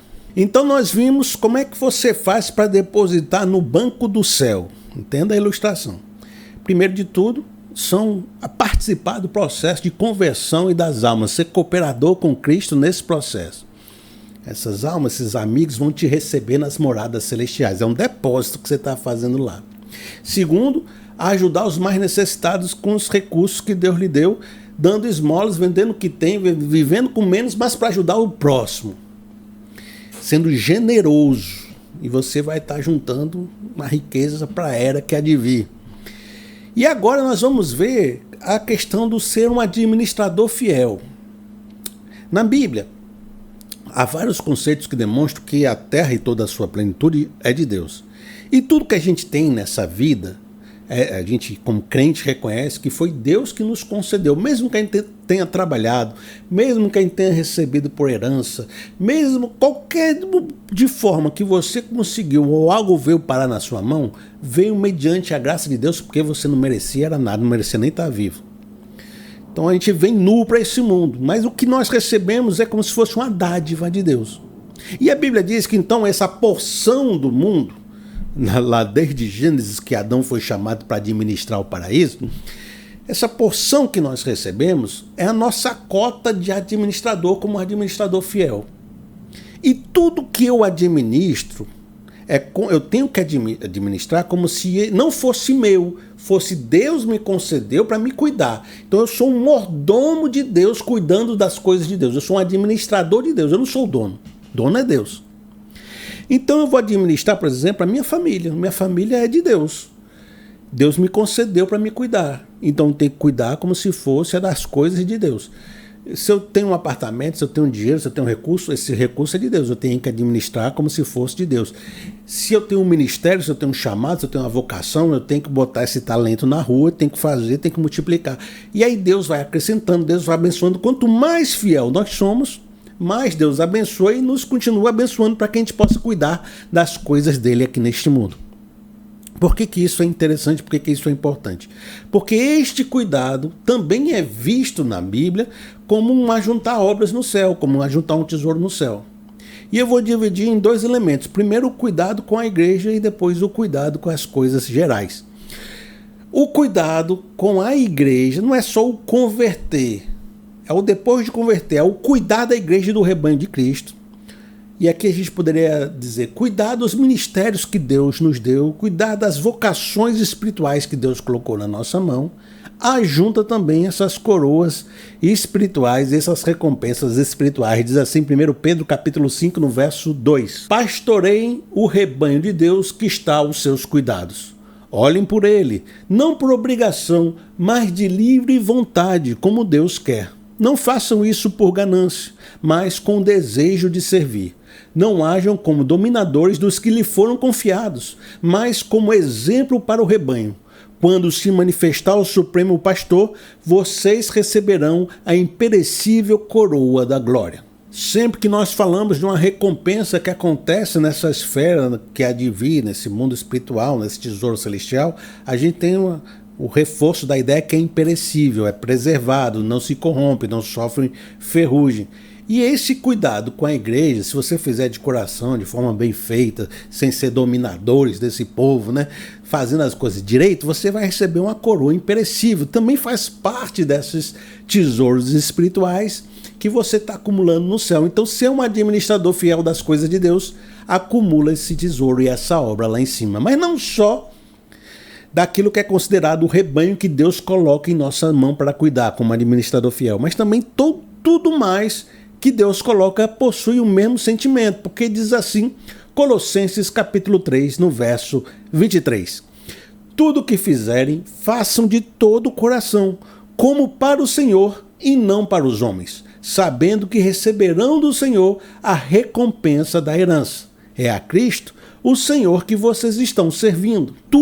Todas as coisas que fazemos, temos que fazer no sentido de que nós estamos administrando para Deus. E se fizermos com essa intencionalidade, com essa verdade, a gente vai receber uma recompensa por ter feito o trabalho dele aqui na terra. Então, como é que eu junto tesouros no céu? Cuidando das coisas, sendo um administrador fiel. Agora vem um conceito importante para a gente quando a gente fala de inflação. Né?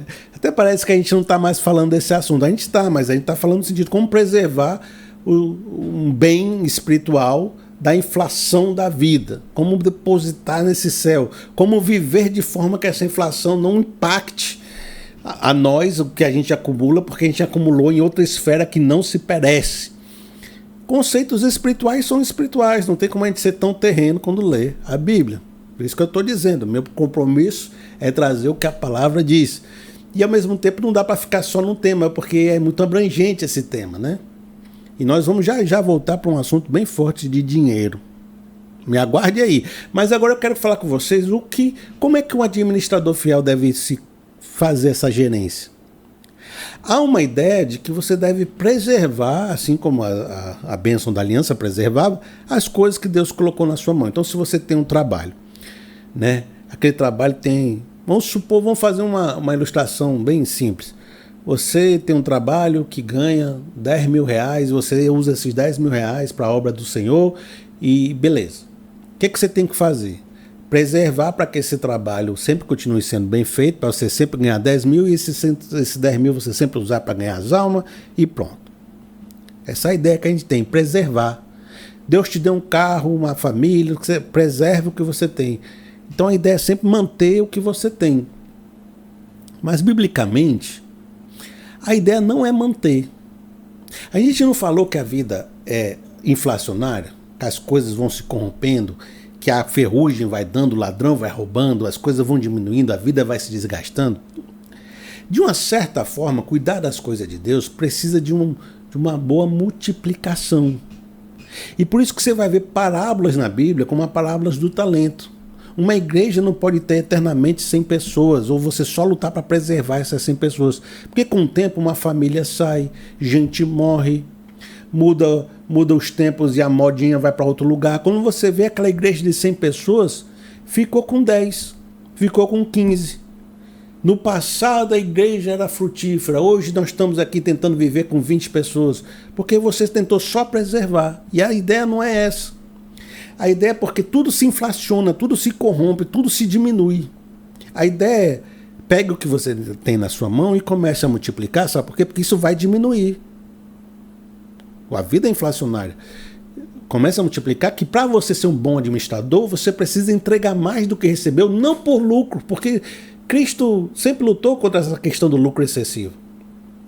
Não por lucro, mas porque para a verdadeira preservação envolve crescer, porque a coisa diminui. Olha, se tudo perde valor, para preservar tem que crescer. E aí eu uso muito essa ilustração da parábola dos talentos, nesse momento onde fala dos banqueiros.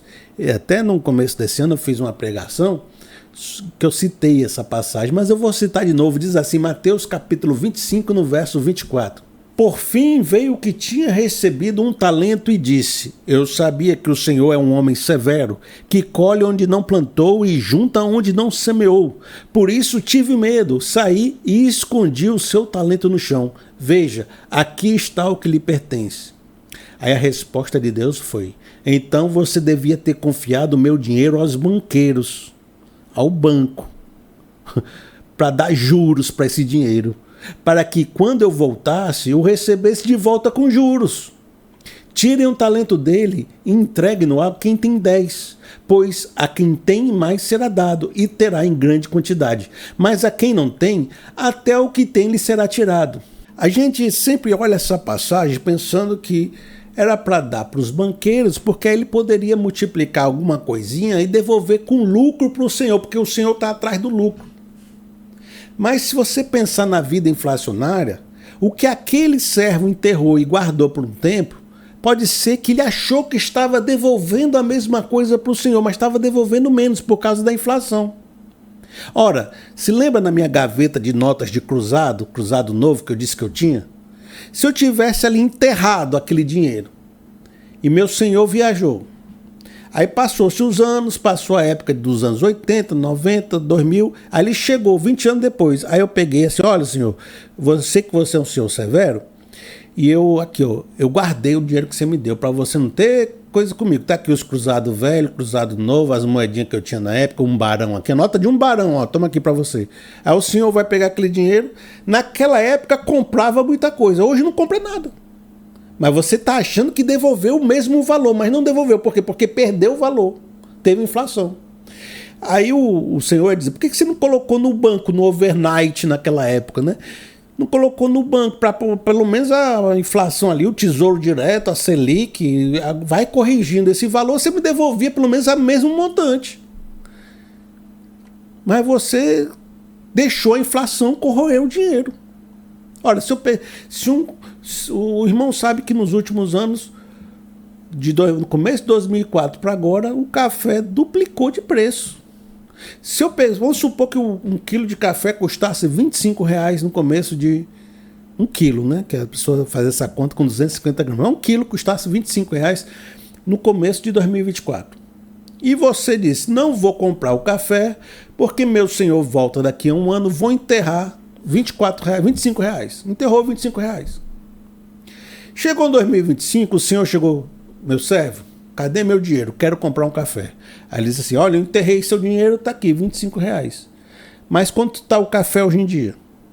45, 47, o quilo, né? 50, dobrou o preço. Aí disse, rapaz, você tivesse comprado café e botado no congelador um ano, era melhor. Você enterrou o dinheiro, não deu para os banqueiros, não corrigiu lucro nenhum, não deu juros nenhum. Aí a inflação comeu esse dinheiro e agora eu não consigo mais comprar um quilo de café. Eu compro meio quilo de café com o mesmo dinheiro que você enterrou no chão. Então, enterrar o dinheiro ou só preservar o que tem, como verdadeiro administrador fiel, não é o caminho. O caminho é a sua igreja sempre está convertendo gente. Vamos botar essa ilustração. Está aqui, ó. Você tem uma igreja de 100. Nos próximos 5 anos, fizeram processo evangelístico, foram atrás, correram. 30 pessoas novas entraram na igreja, mas saíram 30, porque mudou de cidade, a família morreu, o fulano se separou, deu um tempo da igreja, entrou 30 e saiu 30. Mas quando Deus viu que você multiplicou 30, ele disse, servo bom e fiel, aquele que tem mais será dado, eu vou te dar mais. Aí vem mais 20. Aí quando você viu, sua igreja estava com 120, não porque você ficou preservando, mas porque você se comprometeu com a multiplicação. Então como é que eu faço para preservar um dinheiro, para preservar um valor, para preservar os bens no mundo inflacionário? Aqui é dica para você. Não basta você viver para manter o que sempre teve. Nem ficar conformado da vida. Não, vou fazer só o que eu quero fazer, só isso aqui que eu sempre fiz e vai dar certo. Não. Você sempre tem que estar pensando em crescer um pouquinho. Porque se você crescer um pouquinho, você mantém. E Deus acrescenta. Sempre tem que estar pensando como é que eu posso ganhar um pouco mais. Porque aí você vai ver que quando você ganhar um pouco mais, vai dar no jeito que estava antes. Mas se você só quiser manter, vai sempre estar pensando que o salário está menor, sempre estar pensando que no passado vivia melhor, sempre estar pensando que antes dava para comprar e hoje não dá. Visto que nós falamos de inflação agora de forma mais direta, de multiplicação, e a gente está falando sobre depositar o dinheiro no céu para ser preservado, os tesouros no céu para ser preservado, e como é que eu faço esse depósito? Qual é a agência bancária do céu? Como é que eu faço esse cheque que coloca lá? A gente falou do evangelismo, ser um administrador fiel, da caridade, de várias coisas. Eu queria fazer uma reflexão que é importante para nós agora, que é, existe uma forma, não de forma indireta, mas do dinheiro ser usado de forma direta para depositar nos tesouros celestiais? Felipe, você está falando algo que parece estranho biblicamente. Você vai ver que não parece. Mas ao mesmo tempo a gente precisa construir essa argumentação. Por quê? Porque a gente está falando de uso do dinheiro de forma indireta. Use o dinheiro desse mundo para ganhar amigos que te recebam namoradas eternas. É um dinheiro usado de forma indireta. Venda o que tem, dê esmola aos pobres que você receberá um tesouro no céu. É uma forma indireta. Você ajuda os pobres e você está juntando tesouros no céu. Administrador fiel, você administra os bens e com isso está administrando o dinheiro bem nessa terra e você está recebendo a recompensa no céu. Então o dinheiro está, de certa forma, circulando nas ações e atitudes do crente, gerando recurso no céu. Existe uma forma de ir no banco do céu e colocar esse dinheiro lá de forma direta? Existe uma forma de fazer uma transferência de forma que o dinheiro chegue no céu? Pode parecer absurdo o que eu estou falando, mas culturas na época, culturas humanas já pensaram nisso. Os egípcios, né, enterravam o faraó com seus tesouros, com seus servos, e botava tudo lá na tumba, porque quando ele fosse para a vida, para o pós-vida, ele teria uma vida confortável com os tesouros sendo levados dessa terra para o pós-vida, né? Então há muitas culturas que entendem essa transferência de recursos, quando enterrado junto com o cidadão, vai para o céu. A gente não entende isso, por isso que é estranho para nós. Mas ao mesmo tempo esse conceito permeia de forma... te muda os nomes, mas tá aí. No mundo cristão acontece desta forma. E eu queria saber, se a gente fizer uma reflexão aqui, até onde é lícito, até onde é exagero, e se tem fundamento, e como é que a gente pode pensar sobre isso. Como as pessoas estão fazendo uma transferência diretamente do dinheiro, manipulando, ou enviando, ou mexendo nos tesouros celestiais. Mas antes de tudo, vamos reforçar a ideia que a gente não leva nenhum dinheiro para o céu. 1 Timóteo capítulo 6, no verso 7. Pois nada trouxemos para este mundo, e dele nada podemos levar. Não podemos levar um tesouro dessa terra para o céu. Isso parece claro. Então, Felipe, como é que você está falando de botar o dinheiro lá no céu? Vamos ver, vamos conversar. Eclesiastes capítulo 5, no verso 15. O homem sai nu do ventre da sua mãe, e como vem, assim vai. De todo o trabalho que se esforçou, nada levará consigo. Então fica claro, não tem como você pegar o seu carro e levar lá para o céu. Não tem como você pegar a sua nota de dinheiro, o ouro que você comprou e levar para o céu. A roupa você deixa, tudo. O caixão não tem bolso, né? Como diz a linguagem popular. Na história do cristianismo, a gente, por exemplo, tem uma ideia que circulou bem forte na igreja medieval, que foi a venda das indulgências. O amigo já ouviu isso muito no colégio, ou nas suas igrejas, ou em explicações múltiplas por aí. Mas existe um conceitozinho dentro desse universo que nunca foi muito bem claro para nós.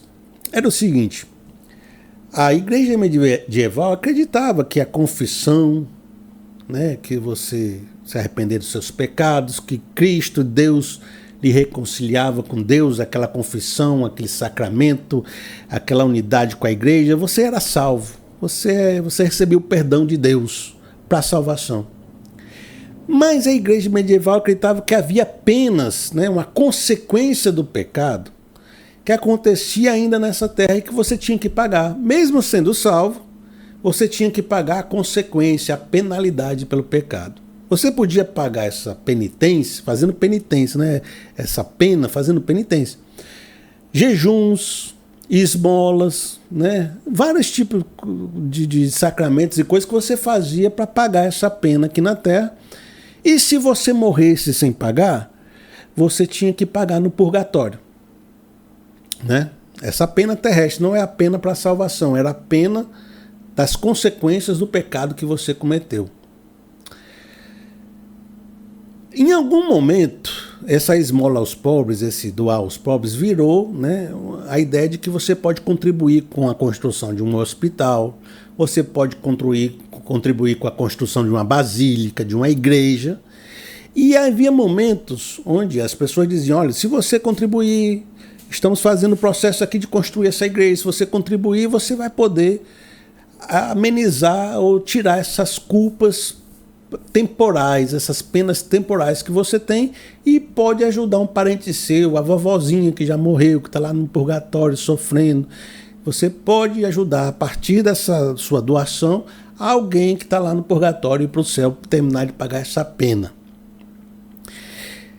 E a ideia que a gente tem, olhando assim de fora, é de que o dinheiro está literalmente comprando um passe no céu.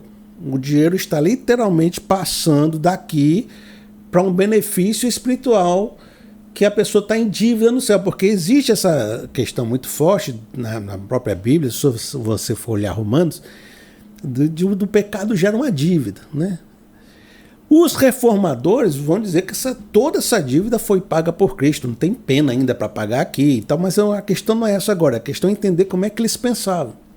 Então eles pensavam que esse cidadão ainda tinha essas dívidas temporais que o dinheiro podia pagar, e aí virou uma compra de benefício espiritual. A gente olhando de fora, a gente pensa isso, mas tem um elemento doutrinário aqui no meio que geralmente a gente não fala. Porque a gente às vezes nem sabe que existe isso. A igreja entendia, olha só, que existia um tesouro no céu, que ele chamava os tesouros de méritos de Cristo e dos santos.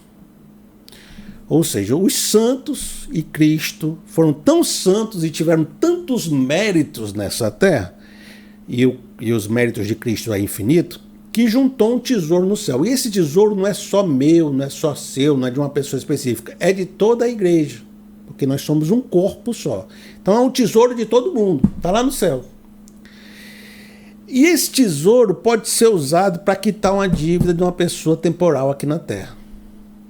Mas, como é a igreja que liga e desliga as coisas no céu, quando você dá para a igreja, né, para a igreja aquele dinheiro, para a construção da basílica, a igreja pode liberar uma indulgência que libera parte desse tesouro no céu para aquele endividador que estava faltando, e aí ele paga a dívida dele. Então, não era que o dinheiro pagava diretamente a pena no céu, mas ela era como se você fizesse uma penitência através do dinheiro e a igreja liberasse do tesouro do céu para você. Mas é um negócio assim que, no fundo, você está manipulando esse tesouro do céu com dinheiro na terra. E nós, evangélicos, estamos livres dessa ideia que aconteceu na igreja medieval? Por a nossa fundação, né, teológica ser muito em cima de todo pecado foi pago por Cristo, a gente não entende nada de dinheiro pagando pecados. Então a gente está livre dessa associação direta com penas temporais, como a igreja medieval fazia. Mas a gente tem outras formas de recriar esse processo. E vamos partir das igrejas históricas inicialmente. Primeiro a gente acredita, de novo, que tudo que nós temos na mão vem de Deus para a gente administrar. Que o dinheiro que está conosco é um dinheiro santo, é um dinheiro divino e que não é nosso, nós só estamos cuidando dele. Também nós, da igreja evangélica, normalmente as igrejas tradicionais, entendemos que a igreja é um aspecto visível, concreto do reino de Deus nessa terra, em parte ou total, mas de todas as formas é um sinal do reino na terra. Nós somos um corpo de Cristo atuando nessa terra em comunidade e a igreja é um aspecto visível do reino na terra. Então, tradicionalmente, as igrejas mais evangélicas históricas conseguem fazer uma associação muito firme sobre se você oferta na igreja, você está ofertando para a obra de Deus no mundo. Daí subtende-se que você está ofertando ao próprio Deus, está devolvendo a Deus a parte para o seu reino e para a sua obra ser realizada na terra. E de uma certa forma é como dar a Deus e é como depositar nos tesouros celestiais também, porque você está fazendo uma obra, você está ofertando a Deus, você está ofertando para a obra de Deus e isso conta lá no tesouro celestial. E esse termo é muito usado, devolver para Deus. Como se tivesse recebido para você cuidar e você está devolvendo a Deus. Então devolva a sua oferta a Deus. Vamos, ofertar para Deus, para a casa de Deus, na igreja de Deus. E ofertar para a igreja seria diretamente colocar no banco do céu, eu estou usando a ilustração de novo, entenda? E creditar no tesouro do céu diretamente, porque você está dando para uma versão visível do reino na igreja. Né? O povo mais tradicional pode mudar um pouquinho as palavras, os significados para ficar mais bonito, mas a mecânica é essa. Há pessoas, então, isso é muito comum, se você foi pastor, se você viveu muito em igreja, que um crente recebia o dinheiro do seu salário, a primeira coisa que ele fazia era separar no envelope a parte do dízimo, que ele não queria tocar porque achava que aquilo ali era santo. Né? Então ele morria de medo de gastar o dinheiro de Deus. E chegava na igreja e entregava. Ele não queria nem saber o que foi feito com o dinheiro, o que não foi feito com o dinheiro, porque no coração dele ele tinha que ter dado para Deus a parte de Deus, né? Ter devolvido para Deus. E aí ele estava bem com essa oferta, né? Com o que ele tinha feito. Tinha depositado já o que era de Deus. Então existe essa transferência também de forma concreta e direta a partir das ofertas numa igreja, que é a versão visível do reino. Filipenses capítulo 4, no verso 17. Não que eu esteja procurando ofertas, mas o que pode ser creditado na conta de vocês. E eu estou trazendo esse verso para a gente começar a construir um pouco de fundamentação de que isso não é errado não, biblicamente. Assim, biblicamente existe essa verdade. E por isso que eu digo que algumas pessoas podem ficar assim, né? Porque muita gente tem críticas ferrenhas sobre ofertas na igreja e muita gente que me escuta nem para o culto mais vai, né? E o que eu quero dizer é que biblicamente tem fundamentação você ofertar na igreja com um crédito espiritual que você ganha. Esse texto está falando das ofertas que Paulo recebeu e, de certa forma, Paulo, qualquer comentário que você pegar aqui, esse termo é crédito mesmo, é como se fosse colocar no banco mesmo, é o símbolo de lançamento, registro na conta que Paulo está falando. E que a oferta que está dando para Paulo, de certa forma, está sendo creditada a Deus, está sendo dada a Deus, está sendo dado para a obra de Deus e Deus está levando em conta isso que vocês estão fazendo. Numa transferência direta entre oferta para a obra, o Paulo ali está como ministro do evangelho fazendo a obra, não está recebendo como pessoa comum, como missionário, né? E aquela oferta está sendo creditada como algo espiritual. Outro texto que a gente pode ler na continuação desse diz assim, Filipenses capítulo 4, no verso 18. Recebi tudo, e o que tenho é mais do que suficiente. Estou amplamente suprido agora que recebi de Epafrodito os donativos que vocês enviaram. Eles são uma oferta de aroma suave, um sacrifício aceitável e agradável a Deus. O meu Deus suprirá todas as necessidades de vocês de acordo com as suas gloriosas riquezas em Cristo Jesus. Paulo comparou a oferta que ele recebeu aos sacrifícios que aconteciam no Antigo Testamento que chegavam até Deus, como um processo que você sacrificava um cordeiro pelo seu pecado, aquilo chegava até Deus com aquele ato de substituição, né, de propiciação dos pecados, chegava até Deus como uma oferta espiritual. Então a oferta em dinheiro também, ela ganhou uma conotação de oferta espiritual que chega até Deus como um sacrifício suave. E o interessante disso é que nas igrejas, a gente às vezes, por medo e receio, fala muito das ofertas como uma questão administrativa, né? Não, porque a igreja tem que pagar a energia elétrica, a igreja tem que pagar o servente, tem que pagar o aluguel do terreno, tem que dar manutenção. Então, o dinheiro que está em ofertas é administrativo. É para a igreja precisa de dinheiro para pagar as contas. Então, os membros ajudam para que a igreja possa sobreviver, né? Mas existe uma questão espiritual muito maior que isso, e por isso que as verdadeiras igrejas históricas, né, entendem a oferta como parte do culto, a oferta como ações de graça, a oferta como culto. Quando eu oferto, eu estou cultuando, porque aquilo é espiritual. E eu estou transformando aquele dinheiro em uma ação espiritual. Sacrifício que chega até Deus.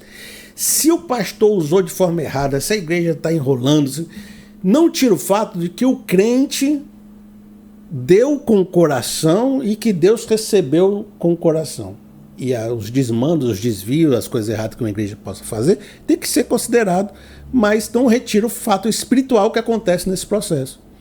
As coisas podem ser feitas por vaidade também, que perde todo o sentido. E as coisas, quando são feitas com sinceridade, Deus recebe como uma oferta, né? Porque você está querendo ajudar a obra, está querendo ajudar o reino, está querendo fazer as coisas.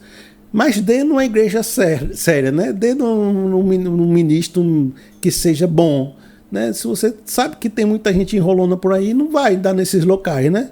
Não ajuda, não oferta nesses locais.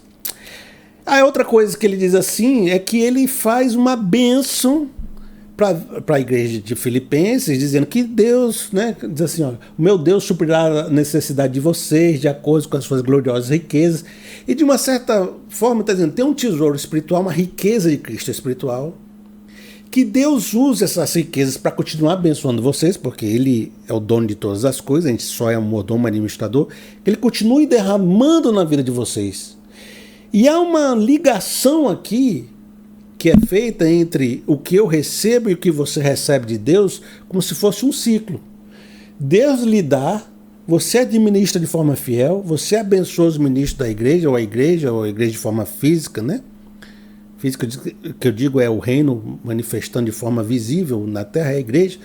Você ajuda a gente e Deus continua te abençoando para que você abençoe a gente. Às vezes essa ligação muito direta é meio difícil de você aceitar, mas ao mesmo tempo está aí. Você abençoa você e você me abençoa. Eu colhi coisas espirituais, eu plantei coisas espirituais em vocês e colhi coisas materiais, como Paulo fala em outra passagem. A outra coisa que diz assim, 2 Coríntios, para reforçar a ideia, 2 Coríntios 9 diz assim, lembrem-se, aquele que semeia pouco, também colherá pouco. E aquele que semeia com fartura, também colherá fartamente. Cada um dê conforme determinou em seu coração. Não com pesar ou por obrigação, pois Deus ama quem dá com alegria. E Deus é poderoso para fazer com que lhe seja acrescentada toda graça, para que em todas as coisas, em todo o tempo, tendo tudo o que é necessário, vocês transbordem toda boa obra. Como está escrito, distribuiu, deu os seus bens aos necessitados e a sua justiça dura para sempre. Aquele que supre a semente ao que semeia e o pão ao que come, também lhe suprirá e aumentará a semente e fará crescer os frutos da sua justiça. Vocês serão enriquecidos de todas as formas, para que possam ser generosos em qualquer ocasião. E, por nosso intermédio, a sua generosidade resulte em ações de graças a Deus. Esse último verso é fantástico. Veja, vocês serão enriquecidos de todas as formas, inclusive com dinheiro, com bens, com posses, com trabalhos, com ministérios, com ações. Com tudo que você faz, você vai receber bênçãos para você administrar com o administrador fiel, para que você possa ser generoso e ajudar o mais pobre, o mais necessitado, trazer justiça a esse mundo para fazer a obra de Deus. Em qualquer ocasião, e por nosso intermédio, a sua generosidade resulte em ações de graça a Deus. Então essa oferta e essa generosidade, até como uma oferta para Deus, para Paulo, e nas obras que ele faz de generosidade também, de apoiando as igrejas que estavam em necessidade lá em Jerusalém, isso se torna uma oferta a Deus. Então há uma transferência entre essa oferta e o que você recebe para Deus por meio de uma oferta, né? Você dá uma oferta concreta e isso se torna uma oferta espiritual e isso retorna para você de alguma forma nas administrações do mordomo fiel que Deus coloca na sua mão para que você continue sendo generoso. Em nenhum momento é dar o que você não tem.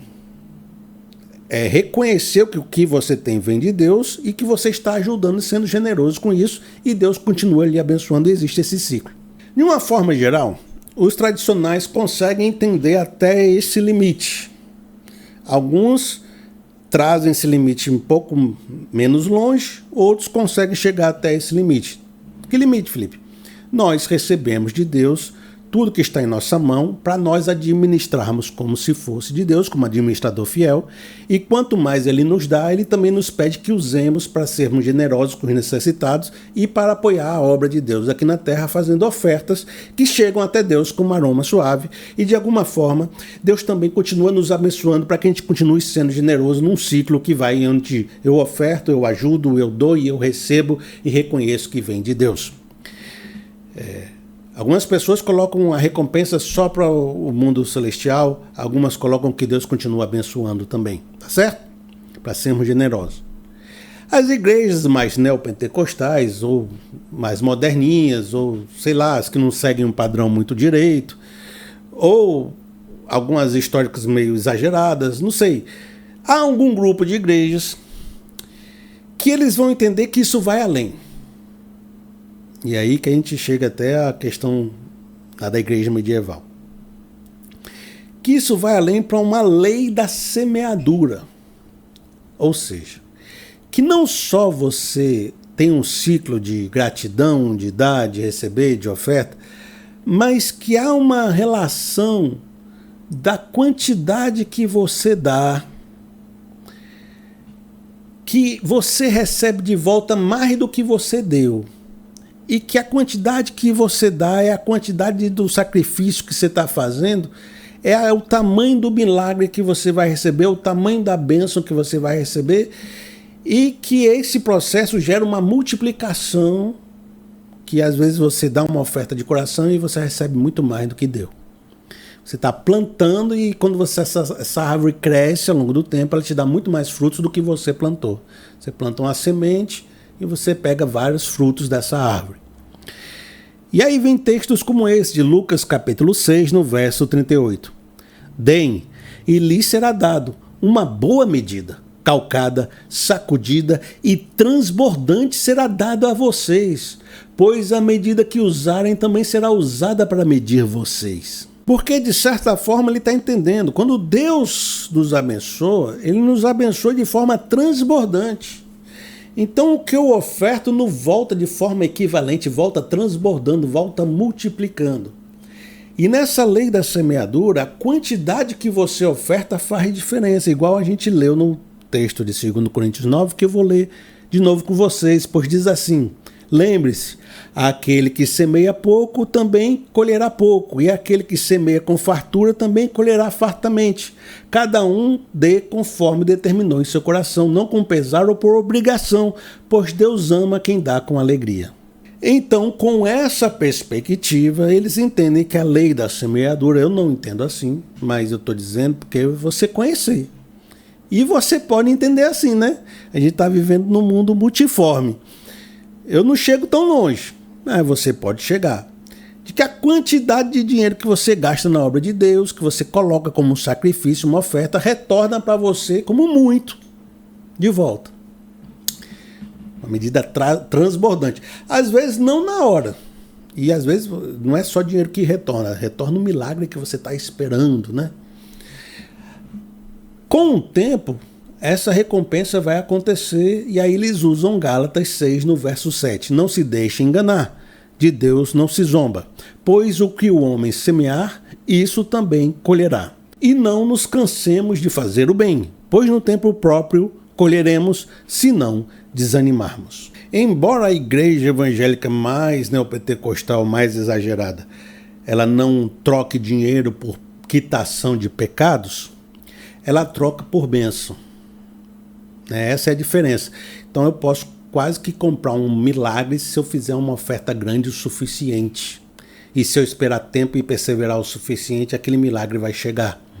Ou você vai enriquecer, ou você vai ter uma prosperidade nessa lei da semeadura. Eu acho que isso é um exagero que vai tornando a igreja um balcão de negócios, que vai se tornar aquela ideia de Cristo chegou no templo, as pessoas estavam vendendo e comprando os sacrifícios que iam dar lá no templo, as andorinhas, as coisas, e Cristo percebeu que todo aquele processo deixou de ser um processo espiritual e de oração e virou um comércio. E aí Cristo saiu chutando as barraquinhas, derrubando tudo, né? Então, há uma linha que quando a gente cruza, a coisa vira uma feitiçaria, uma troca, uma barganha. E aí deixa de ser uma ação de gratidão, deixa de ser uma ação de reconhecimento que foi Deus que nos deu, deixa de ser um amor que você está contribuindo com as pessoas e passa a ser um egoísmo do eu quero, eu recebo, eu manipulo a entidade com sacrifícios, eu troco sacrifício por bênçãos. E a coisa é subjetiva, a linha que se passa, mas em algum momento ela passa. E às vezes, mesmo eu achando que eu estou fazendo correto, eu nem tenho a consciência de que meu coração está vaidoso, está arrogante, está trocando. E às vezes é necessário um autoconhecimento para a gente perceber que a gente atravessou essa linha, mesmo em igrejas tradicionais. Porque o mundo é misturado demais. Nem todo mundo está no canto, nem todo mundo está no canto. As pessoas estão misturadas nas igrejas. Tem gente numa igreja que é super reformada, e na mesma igreja tem uma pessoa super neopentecostal. E o momento de oferta é o mesmo, o que muda? O coração da pessoa que está dando na hora que está dando. Mas o conceito para mim principal é esse. Nós reconhecemos que tudo que Deus deu veio dele. E administramos como se fossem as coisas de Deus. Se a gente fizer uma boa administração, multiplicando, sendo generoso, Deus sempre vai acrescentar mais, como na parábola dos talentos. Mas calma, tem coisa que vai vir para a vida eterna, tem coisa que vai vir para esse mundo. Tem bênçãos que só serão no porvir, são tesouros no céu e não nessa terra. Não podemos viver pensando na recompensa, mas pensando em servir a Deus, em fazer a sua obra. E com o tempo Deus vai acrescentando e nós vamos colhendo. Sempre pensando, vamos usar o dinheiro como servo e não como senhor. Vamos usar o dinheiro para fazer a obra e não para correr atrás dele de forma ansiosa, tentando ganhar segurança por ter dinheiro.